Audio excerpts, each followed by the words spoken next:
V začetku bi povedala nekaj o načelih, uvodoma o vtisih v beli knjigi. Vtis je, da je knjiga nastala preveč v zaprtem krogu strokovnjakov, ki so celo velike inštitucije potisnile v stran. Javna razprava ni skoraj ničemer upoštevala strokovne javnosti, kot so na primer ravnatelji vrtcev in šol in učitelji, ki so bili prisotni na posvetih. Knjiga ima dobre in slabše dele oziroma vsebine. Kar moti pri knjigi je to, da nima enotne strukture, opisi sedanjega stanja so zelo različni, različno poglobljeni, mednarodne primerjave so metodološko različno opisane.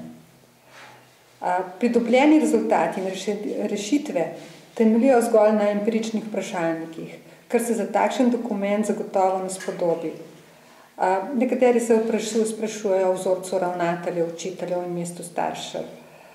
Kakšen je bil, kako je bil izbran. Predvsem manjka ocena stanja, ki bi opisala učinkovitost rešitev bele knjige 1996 v vzorcu šol, ki so postopoma vstopali v 9-letko.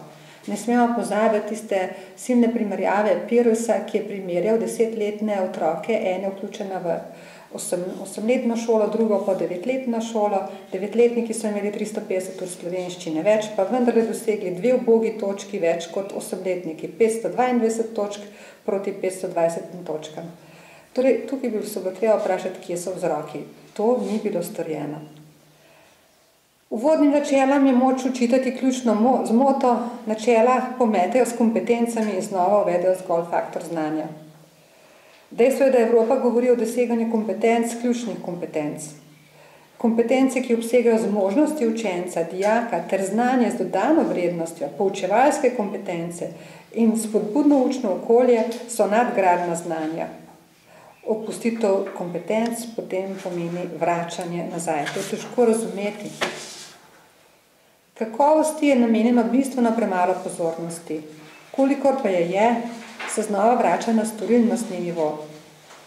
Nikjer tudi ni opisane kakovostne stopnje univerzitetnega študija na izvedbeni ravni.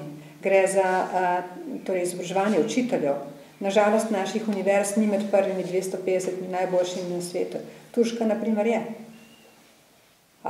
O vzgoji je govora predvsem na ravni šole, učiteljev in vzgojiteljev, kakor da otroci ne bi v prvi vrsti pripadali staršem. Medtem ko vemo, da je učni uspeh otrok v šoli predvsem odvisen od izobrazbe matere, pa si knjiga zatiska oči pred vzgojnim vplivom staršev. Če jih ne vključimo v dogajanje dovolj, se bodo vključili sami in morda ne vedno konstruktivno. O promociji poklicev je govora zgolj na prehodu iz osnovne v srednjo šolo, v resnici pa bi se morala začeti že bistveno prej. Če državljanska vzgoja najde mesto v knjigi, pa je zagotovo ne najde domovinska vzgoja, celo drugače zapletena, pove celo stvari pred pretirano identiteto. Globalno v knjigi najde mesto prej kot domače.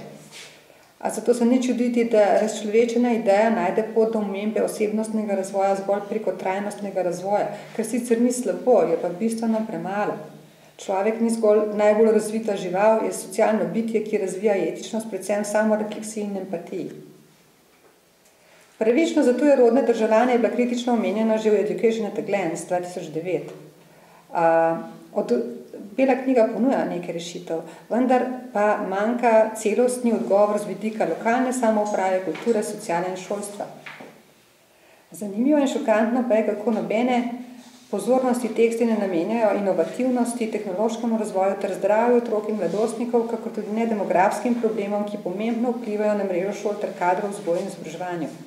Ki so danes številni športniki, ki so glasno vztrajno več javnosti želeli več ur za športno vzgojo v preteklem mandatu. Kje so zaskrbljeni zdravniki, svetovalni delavci, ki bi opozarjali na prekomerno ali premajhno telesno težo, depresije in stiske mladih. Pomembno gibalo rodnosti je bila uvedba brezplačnega vrtca za drugega otroka v vrtcu. Bela knjiga to ukinja. Gre samo za 50%, ki se bi drugemu otroku dalo. Tudi ne predlaga, da bi lokalna skupnost sofinancirala staršem strošek varuha predšolskih otrok, vsaj v primeru, ko starši ne dobijo mesta v vrtcu.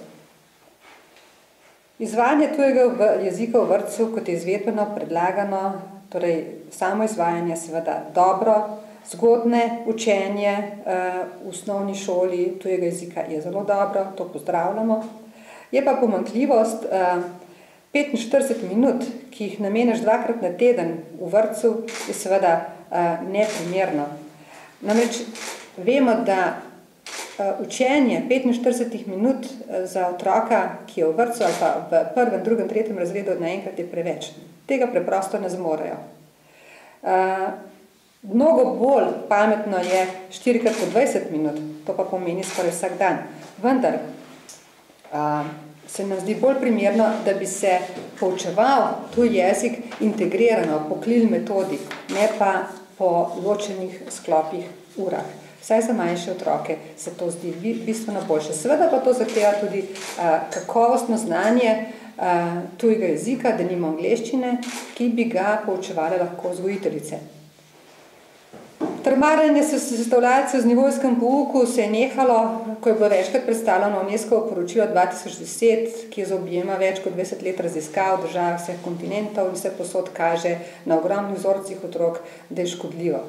Toda nivojski pouk se zelo spretno skrije v sam tekst, skrito poved, da se izvaja pouk v 8. in 9. razredu manjših skupinah z namenom zagotoviti cilje in standardi, se izkristalizira že v napisanem zakonu osnovno šoli, ki je v javni razpravi in ta seveda nivojski pouk ustoličuje. Je pa za pozdraviti to, da ni zgolj samo nivojski pouk, ampak da je tudi druga izbira možna. Tukaj so prisluhnili sestavljalci bele knjige argumentom.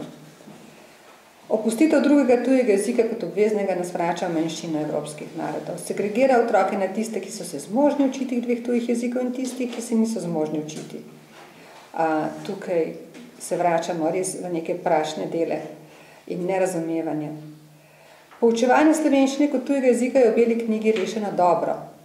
Je pa res prepis koncepta, ki je nastal v času prejšnje vlade. Zakaj so čakali z izvedbo? Zgubili so otroci. Torej, nadarjenimi namenjajo tudi nekaj prostora v beli knjigi, vendar zelo malo inovativnih rešitev. Nadarjeni potrebujejo svobodo, tako programsko kot institucionalno, v zakonskih in ustavnih okvirih. V dokumentu ni rešitvi, ki bi kazalo na to, da bi lahko nadarjeni učenec enega ali več predmetov obiskoval v višjem razredu, uri interesnih dejavnosti pa zgolj 2 na oddelek, je pa več neobveznih izbirnih predmetov, ki bodo zopet naprej določeni predpisani. Toda za nadarjenega učenca se programa ne oblikuje naprej vedno. Nadarjenemu sledite s programom in mu ga sproti kreirate, glede na njegov talent. To pa zmore zgolj inovativni učitelj. Tega bomo omejili še z enim dodatnim pravilnikom, kako delati z nadarjenimi. Bela knjiga ne posveča dovolj pozornosti bistvu v šoli, učenju kot vrednoti in procesu, učenju kot življenjski naravnanosti. To štejemo eno večjih pomanjkljivosti. Segregacija zasebnih šol je očitna, te želijo avtorji bele knjige ves čas spremljati, javnih šol pa ne. Mi mislimo, da je treba spremljati proces ves čas in sicer v obliki kritičnega prijatelja vseh šolah. V poglavju posebnih potreb, ki je sicer eno boljših v tekstu, kljub temu manjka nedvoumna ločnica, kdaj učenca usmeriti v specializirano ustanovo, kdaj v redno šolo. Bati se je, da se konfliktu starši ne bo moč izogniti. Dobre rešitve v tekstu pa so zagotovo določen poslovni čas vrtcev, dobro je rešeno ocenjevanje priseljencev, odlična je prevedba podaljšanega bivanja v pouk, nažalost samo za prvo triletje. Izjemno dobro bi bilo tudi za drugo triletje, še zlasti v luči mednarodnih primerjav glede obremenjenosti učencev. V tekstu je tako moč najti tako slabe kot dobre rešitve. Največji očitek pa je odsotnost vizije, kam hočemo in zakaj. Prepričani smo, da je moč s pravimi rešitvami seči na vrh učnih dosežkov OECD-jo, na vrh standarda zdravja, k možnosti, da v sistemu izobraževanja vsak najde svojo izpolnitev. Vizije kam, zakaj, te knjigi ni. Upajmo pa, da se bo v času javne razprave vendarle belo knjigo dopolnilo tudi stvarmi, na katere opozarjamo, oziroma omililo nekatere stvari, na katere opozarjamo.